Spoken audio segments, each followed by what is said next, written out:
Gold trusted gold buyers మీరు తాకట్టు పెట్టిన బంగారాన్ని విడిపించి ఈ రోజు ఉన్న మార్కెట్ ధరకు కొనబడును. కొన్ని రోజులు మా మధ్య ఉన్నందుకే మీ చెల్లెళ్ళ మీద ఎంతో ప్రేమ పెంచుకున్నాం. అలాంటి బంగారం లాంటి పిల్లల్ని ఎంత దారుణంగా చంపేశారా దుర్మార్గులు. చావు బతుకుల్లో ఉన్న రోగి మా దగ్గరకు వచ్చినప్పుడు చివరి దాకా పోరాడి ఏ రకంగానైనా బతికించడానికి ప్రయత్నిస్తాం. అలాగే మనకి న్యాయం దొరకనప్పుడు ఏ మార్గంలోనైనా సరే చివరి దాకా మనమందరం పోరాడాలి. అన్నా నువ్వు అను వాళ్ళందరంతా చూస్తాం. ఆగండి. ఇంకా మీరు మా చెల్లెళ్ళ మీద చూపిస్తున్న ఆదరాభిమానాలకి కృతజ్ఞుని. మీ అందరి అండదండలు ఉంటే చాలు. ఆ దుర్మార్గుల్ని హతమార్చడానికి మీ బంగారు భవిష్యత్తు నాశనం చేసుకోవద్దు. వాళ్ళ సంగతి నేనే చూసుకుంటాను. మీరేం చేసినా మా అందరి సపోర్ట్ మీకు ఉంటుంది సార్.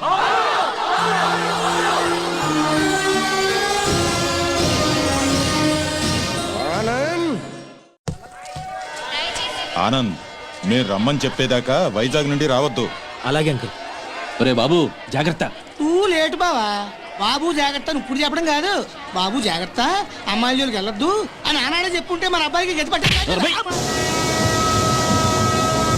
బాయ్. జాగ్రత్తగా వెళ్ళిరా.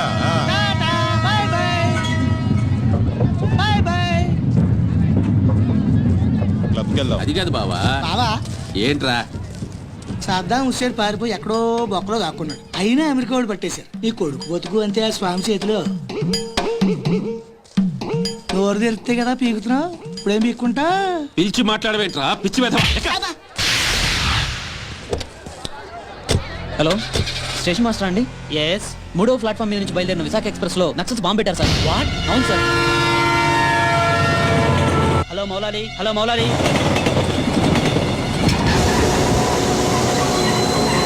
ట్రైన్లో బాంబు పెట్టారంటే అందరూ పారిపోండి.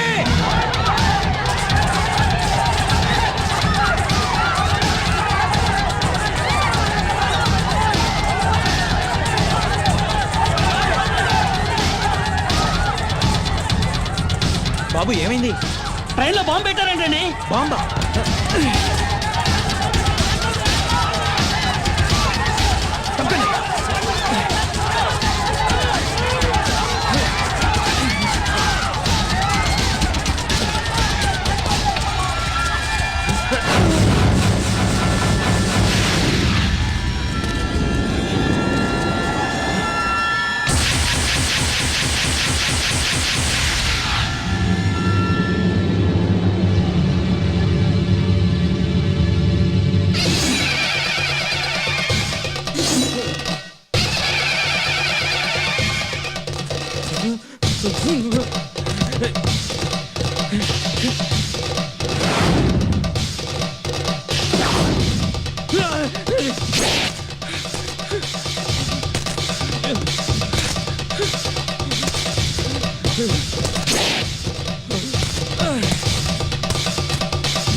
Come on, hurry up.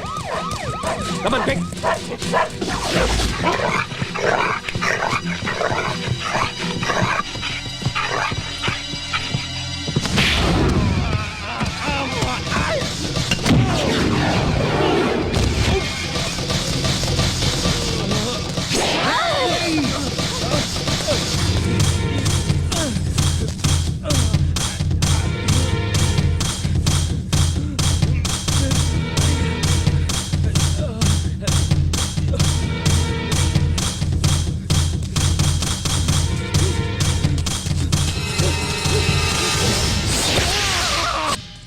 Raghu. Yes sir. చూడు.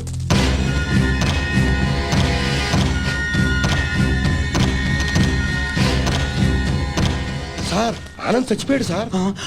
ఏమిటి సార్ అలా చూస్తున్నారు? మర్డర్ అయిపోయాడు సార్. మర్డరు. Arrest them.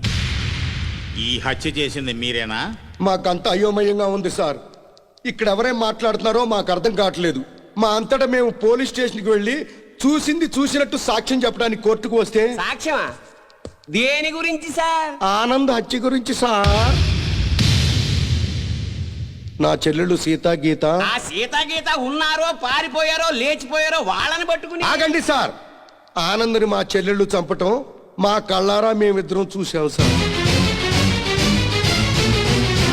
ఆ సాక్ష్యం చెబుదామని మేమిద్దరం ఇక్కడికి వస్తే ఇదేమిటి సార్, అతి క్రూరంగా అతి దారుణంగా మేమే చంపామంటున్నారు. మీరే న్యాయం చెప్పండి సారు. అబద్ధం సార్, సీతాగీతలు చంపడం ఏమిటి? వాళ్ళు చంపే ఛాన్సే లేదు. ఎందుకు లేదు అంటే మా చెల్లెళ్ళు సీత గీత బ్రతికిలేరా? బతుకున్నారో బజాన పడ్డారో నాకేం తెలుసు? తెలియకపోతే నోరు మూసుకోండి. అబ్జెక్షన్ సార్, ఒక సిన్సియర్ లాయర్ని పెట్టుకుని కోర్టులో నోరు మూసుకోమన్నా నేరం. మిస్టర్, అయ్యా మీరు గౌరవంగా మాట్లాడండి. హాయ్, మేం పల్లెటూరు వాళ్ళం అండి. కోర్టులో ఎలా మాట్లాడాలో తెలియక కాస్త నోరు జారామండి. It's all right. అయ్యా లాయర్ గారు, ఇది కోర్టు కాబట్టి బ్రతికిపోయావు. ఇదే బయట అయితే నరికి పారేసేవాడిని. అయ్యా జడ్జి గారు, లాయర్ గారికి సారీ చెప్పానండి. చెప్పాడు సార్. Okay okay. మీరు చూసినంత చెప్పండి. మా చెల్లెళ్ళు ఇద్దరు రైల్వే స్టేషన్ లో రైలు ఎక్కడం చూసామండి. ఆదరాబాదరాగా మేమిద్దరం వెళ్ళి రైలు ఎక్కామండి. ఊరు బయటకు వెళ్ళిన తర్వాత రైలు ఆపి ఆ అబ్బాయిని అతి దారుణంగా చంపారండి. చంపేసి పారిపోతుంటే జరిగిందేదో జరిగిపోయింది, తిరిగి రమ్మని చెప్పావు సార్. మేం రావు, చంపాల్సిన వాళ్ళందరి చంపేసి కానీ మీ దగ్గరికి రావు అని చెప్పి వెళ్ళిపోయారండి. ఎక్కడికి వెళ్తున్నారమ్మా అని మా ఆవిడ అడిగితే మా అన్న దగ్గరికి అని చెప్పారండి. అన్న ఈ మాట విన్నారు కదా, note this point sir. Lawyer గారు, అన్నంటే ఈ అన్న కాదండి. మరి ఏ అన్న సార్? అడవిలో అన్న. ఆ అన్న దగ్గరే ఉంటాం. అక్కడికైతే ఎవరూ రారు. ఆ అన్నే మాకు అండ, ఆ అన్నే మాకు కొండ అని అన్నారండి. ఎవరు బాబు ఆ కొండ? అదేనండి, మీలా పొడుగ్గా నల్లగా పరమ నీచంగా ఉంటాడండి. నల్లగా పొడుగ్గా నీచంగానా? ఎవరా పెద్ద మనిషి? వాడు పెద్ద మనిషి కాదండి, పెద్ద ఎదవ. వీరప్పను, మీసాల వీరప్పను. ఎలాగైనా మా అమ్మాయిల్ని పట్టుకోమని చెప్పండి సార్. మా చెల్లెలను పట్టుకుంటే వీరప్పని దొరుకుతాడు, వీరప్పని పట్టుకున్నా మా చెల్లెలు దొరుకుతారు. ఒక్క దెబ్బకి ముగ్గురు దొరుకుతారయ్యా. 3 రాష్ట్రాల సమస్య కూడా తీరిపోతుందయ్యా. మళ్ళీ ఇలాంటివన్నీ జరగకుండా ఉంటాయండి. వెంటనే అడవికి వెళ్ళి పట్టుకోమనండి సార్. కొద్దిగా మన ఇన్స్పెక్టర్ గారిని పోలీసుల్ని అడవికి పంపితే పని అయిపోతుందయ్యా. ఎవరి పని? మీ అందరి పని. ఈ కేసులో మేమే ప్రత్యక్ష సాక్షులం, నిందితురాళ్ల ఆచూకీ కూడా చెప్తాం అని చెప్తున్నా ఈ స్వామి కనకమహాలక్ష్మి దంపతుల మాటల్ని పరిగణనలోకి తీసుకుని ఈ హత్యలో సీతా గీతలు చేశారనే అనుమానంతో పోలీస్ డిపార్ట్మెంట్ ని సత్యమంగళం అడవుల్లోకి వెళ్లి సీతా గీతలతో పాటు వీలైతే వీరప్పన్ని కూడా పట్టుకోవాల్సిందిగా ఆదేశాలు జారీ చేయటమైంది.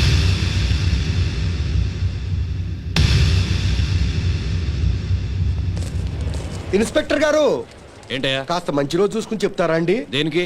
అదే అన్నయ్య గారు, వీరప్పనున్నాడే అతనుండే అడవిలోకి బయలుదేరడానికి వస్తామండి. వెళ్ళొస్తామండి. నల్లకోటనే దడదడలాడిస్తున్నారు. ఇంకా లేట్ చేస్తే మిమ్మల్ని కూడా మందులో చిప్స్ లాగా నంచుకు తినేస్తాడు. రాంగ్ టైములో కుళ్ళు చోకులే మాకు. ఏ టైములో ఏం చెయ్యాలో మాకు తెలుసు.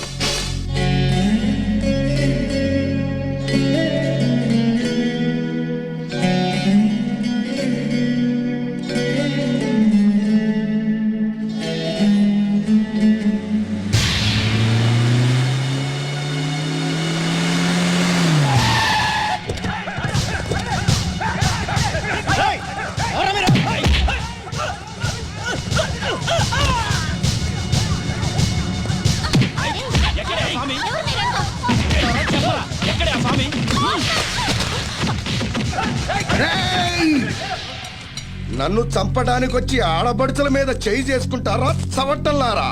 మీలో మీలో మీలో కలేజా ఎవరికున్నా సరే నన్నట్టుకోండిరా.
ఎవడ్రా మిమ్మల్ని పంపింది? బాపినీడు. పాపనీడు. బాపినీడు స్పీకింగ్. ఇక నువ్వు స్పీకటానికి ఉండవురా. రెచ్చిపోకు. ఈ రోజు రాత్రి 10 గంటలకు నీ క్లబ్బులోనే నిన్ను హతమారుస్తాను. ఎవడ్రా మాట్లాడేది? స్వామిని.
నన్ను చంపొద్దండి. మా ఊరికి వెళ్ళిపోతాం.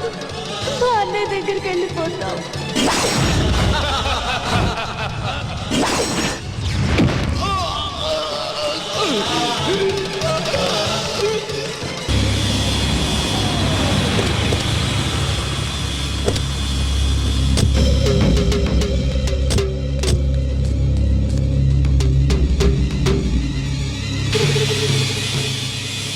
సార్, ఈ హత్య ఎలా జరుగుతుందంటారు? ఇప్పుడేగా వచ్చాం.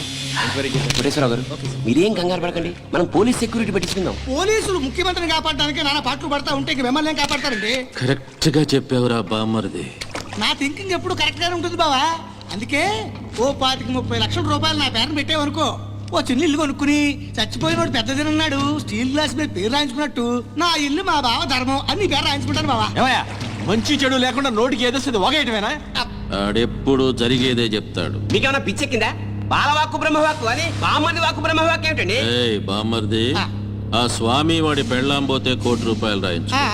నేను పోతే ఆస్తి మొత్తం రాయించుకోరా. అయినా నీకేం కాదులే బావా, 100 ఏళ్ళు బతుకుతావు. బావమరిది అంటే బ్రతకూరేవాడు అర్థం. బతకగోరేవాడు అయితే ఆస్తి ఎందుకు రాయమంటావు? నేను బతకూరినంత మాత్రం మా బావ బతుకుతాడు. ఆ స్వామి బతకనివ్వాలి కదా.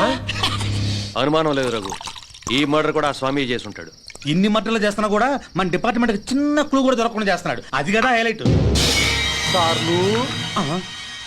ఏంటా అర్ధరాత్రి పూట? ఏం లేదండి, స్టేట్ క్లబ్ ఓనర్ బాపిరెడ్డి గారిని చంపిన వాళ్ళని నేను ప్రత్యక్షంగా చూశానండి. ఎవరు? నా చెల్లెళ్ళు సీత గీత సార్. అలానా? ఆ. ఎలా చంపారు సార్ తమరు చెల్లెళ్ళు? రోట్లో కందిపప్పుని రోకలితో దంచినట్టు దంచి నీళ్ళల్లో ముంచి చంపేశారు సార్. అబ్బా మీ చెల్లెళ్ళకి సపోర్ట్ గా ఆ వీరప్పన్ కూడా వచ్చాడా సార్? వీరప్పన్ రాబట్టే కదా సార్ మా చెల్లెలను పట్టుకోలేకపోయాను. అవునా? తుపాకీతో భయపెట్టాడా సార్? లేదండి, ఏనుగు దంతంతో పొడుస్తానికి వచ్చాడు సార్. ఏంట్రా నువ్వు పోలీసులతో ఆడుకుంటావురా? జడ్జి గారు, జడ్జి గారు, ఈ సమాజంలో న్యాయం జరగదా? న్యాయం చేతులు ఎంత పొడవైనా సాగుతాయంటారు. మరి అదే నిజమైతే ఈ రోజు స్టేట్ క్లబ్ ఓనర్ హత్య జరిగేది కాదు కదా అంటున్నాడయ్యా స్వామి. సార్ ఏమి సార్ అయ్యా, మీరు ఆ రోజే అడవికెళ్ళి అతని చెల్లెళ్ళని పట్టుకుని ఉంటే ఈ రోజు ఈ మర్డర్ జరిగేదా? జరిగేది కాదు సార్. అంటే స్వామి చెప్పినట్టు మీరు డ్యూటీ చేయకుండా తప్పతాగి పడుకుంటున్నారు అన్నది